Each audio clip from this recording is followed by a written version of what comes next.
자, 오늘부터 마태복음을 시작하는데요. 그 시장의 첫 머리가 족보 이야기로 나옵니다. 1절부터 17절까지가 족보의 내용인데요. 이 족보의 내용을 저희가 지금 읽으면 재미가 있습니까? 아니면 재미가 없습니까? 솔직하게.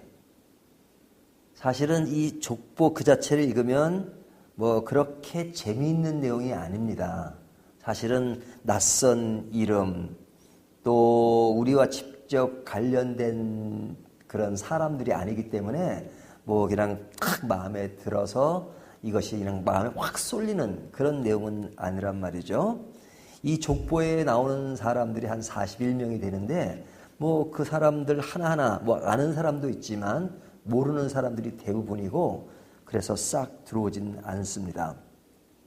하지만 유대인들에게는 이 족보가 우리만큼 좀 재미가 없다고 한다거나 그러진 않았을 겁니다. 그들에게는 상당히 재밌었을 거예요. 왜 재밌었냐면 그들이 알고 있는 사람들의 이야기니까. 또 이것이 그들이 가지는 역사의 이야기니까 이 한 사람 한 사람이 자기들과 관련돼서 이해하고 있기 때문에 그들에게는 이 족보가 재미있었을 것입니다. 하나의 역사이기 때문에요.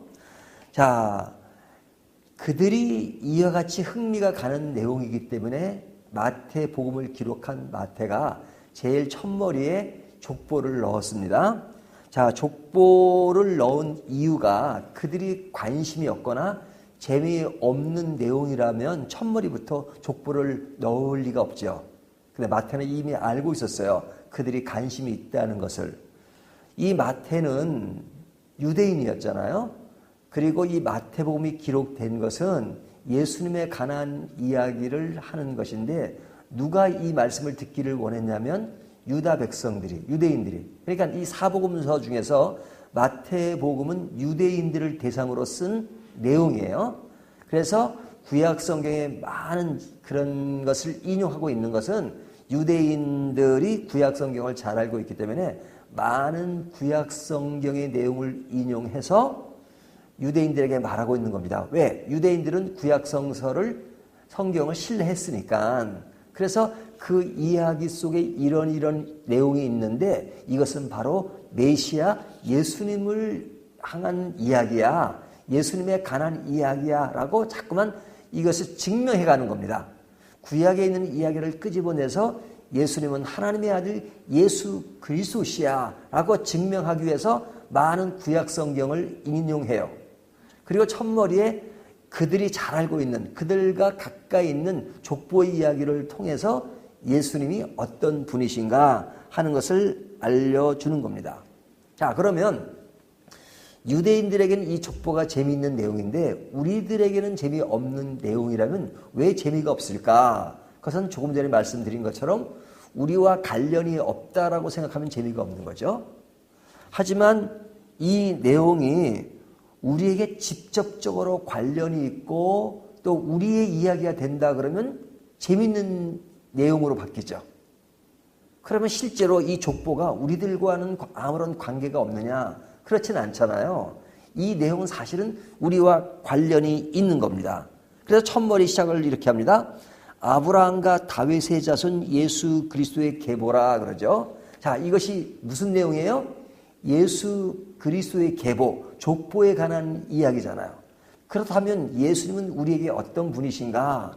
예수님은 우리를 구원하신 분이고 우리의 아버지가 되시고 우리의 삶의 전부가 되시고 우리에게 생명을 주신 분이시잖아요. 그렇다면 이 이야기는 결코 우리와는 동떨어진 이야기가 아니라 예수님에 관한 이야기를 하고 있으니까 결국은 이 이야기는 우리들의 이야기가 된단 말이죠.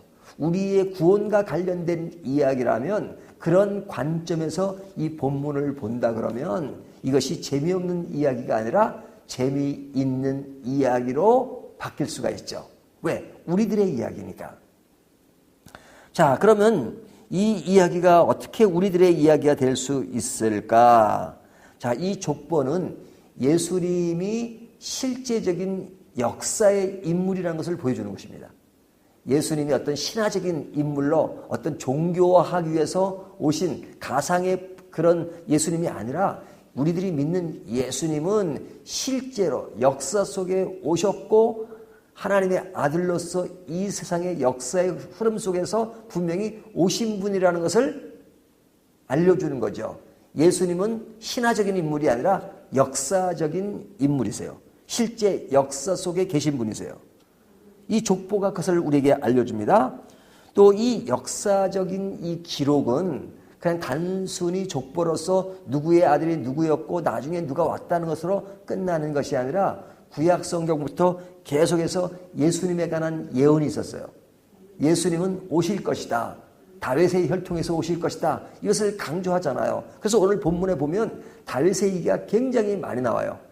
5회 이상 다윗의 이야기가 나오는 것은 뭐냐면 다윗의 광조를 통해서 바로 구약 성경이 예언된 그 예수님이 바로 그 예언대로 되어진 분이시다 하는 것을 강조하는 겁니다. 그러니까 이 족보는 예언의 성취예요. 그렇기 때문에 우리에게는 메시아가 그분이시다 하는 것을 확증져 주는 것이기 때문에 이 족보는 우리에게 재미없는 내용이 아니라 매우 재미있는 그리고 의미 있는 가치 있는 내용이라고 말할 수 있죠. 이 족보는 단순히 이스라엘 사람들을 위한 이스라엘 족보로 끝나는 것이 아니라 예수 그리스도께서 우리의 메시아이시고 우리의 구세주라는 것을 알리는 것이란 말이죠. 그렇기 때문에 이 족보는 우리들의 구원을 확증해주는 그런 내용이라고 할 수 있어요. 그러니까 이 족보는 귀한 겁니다. 그리고 이 속에 정말로 귀한 보물이 담겨져 있는 것이죠. 그런데 이스라엘 사람들이 족보를 기록할 때는 여자를 뺍니다. 남자의 이야기만 되어 있어요. 남자로서 그 모든 계보가 이어집니다. 그런데 이 족보에는 5명의 여자가 나와요. 어떤 여자가 나오냐면 다말이라는 여자가 나옵니다. 다말. 그래서 2절에 보면 유다는 다말에게서 그러죠. 다말이 나오고요. 그 다음에 라합이라는 여인이 나옵니다. 라합. 그래서 5절 보면 살모는 라합에게서 보아스를 낳고 그러죠. 그 다음에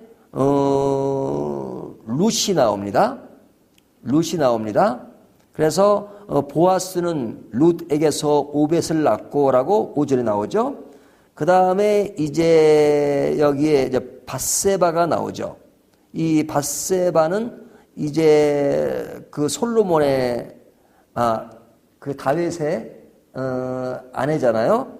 그러니까 여기 보면 다윗은 우리아의 아내에게서 솔로몬을 낳고라고 8절 아니 6절에 이야기하죠.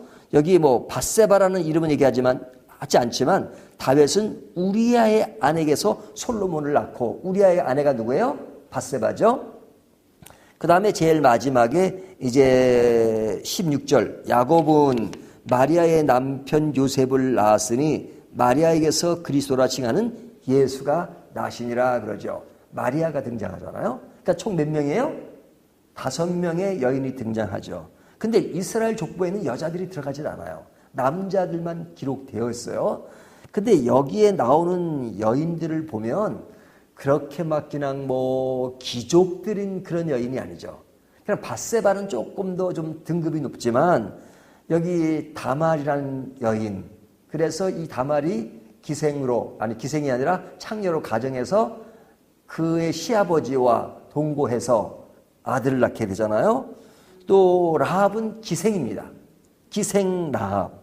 그 다음에 이 룻이라는 여인은 모압 여인인데 이방인의 여인이에요. 그냥 엘리멜렉 가족이 어려우니까 그런 모압으로 가서 그의 아들 기럯과 말론이 결혼한 여인. 이 사람이 룻이잖아요. 그래서 나오미가 이 룻을 데리고 베들레헴으로 들어오는데 그 사람이 이제 보아스의 아내가 되는 거죠.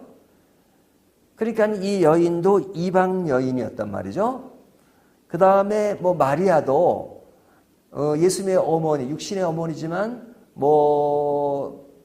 이렇게 대단한 신분에 있는 사람이 아니었단 말이죠. 그러니까 좀 나쁘게 이야기하면, 표현을 좀 나쁘게 하면 그냥 그렇게 높지 않은 어떻게 천하다고 해도 가온이 아닐 정도로 그런 신분에 있는 사람들이 많아요. 근데 이 사람들이 예수님의 족보에 딱 기록되어 있어요. 남자들만 기록된 족보에 여인 5명이 들어가고, 그리고 이들이 예수님의 족보에 들어갔다는 것은 굉장히 큰 것이죠. 그러면 왜 이들이 예수님의 족보에 들어있는가? 실제적인 역사적인 사건이기 때문이기도 하지만, 그러나 이 속에 포함된 메시지가 있어요. 그 메시지는 뭐냐면, 예수님이 이 땅에 오신 것은 죄인을 구원하러 오신 분인 겁니다. 근데 이 여인 같은 그런 사람들도 예수님의 족보에서 예수님의 그런 계보가 될 수 있다는 것. 그것은 하나님이 우리를 구원하기 위해서 어떤 인간의 화려함 속에서 우리를 구원하는 것이 아니라, 우리를 구원하시는 것은 바로 낮은 죄인들을, 죽어야 되는 죄인들을 구원하시는 하나님의 손길과 하나님의 은혜와 사랑이 담뿍 이 예수님의 역사 속에서 보여주는 것이죠. 그러니까 이 여인들의 이야기를 통해서 예수님은 이 세상에 오신 것인 우리를 구원하기 위해서 오신 것이다. 이 여인 같은 그런 여인들을 구원하셨듯이 우리들을 구원하신다는 것을 보여주고 있습니다. 그러니까 이 족보는 단순한 족보가 아니라 우리의 구원의 족보라고 말할 수 있죠. 그렇다면 이 족보는 누구의 이야기예요? 우리들의 이야기죠. 우리들의 이야기라면 이 족보는 재미없는 그냥 나 아닌 다른 사람들의 이야기가 아니라 결국 우리들의 이야기가 되고 우리의 구속의 역사가 되고, 그리고 우리가 새로운 생명을 얻은 것을 보증해주는 그런 내용이라면 이것은 얼마나 우리들에게 흥미있는 얘기가 될 수밖에 없죠.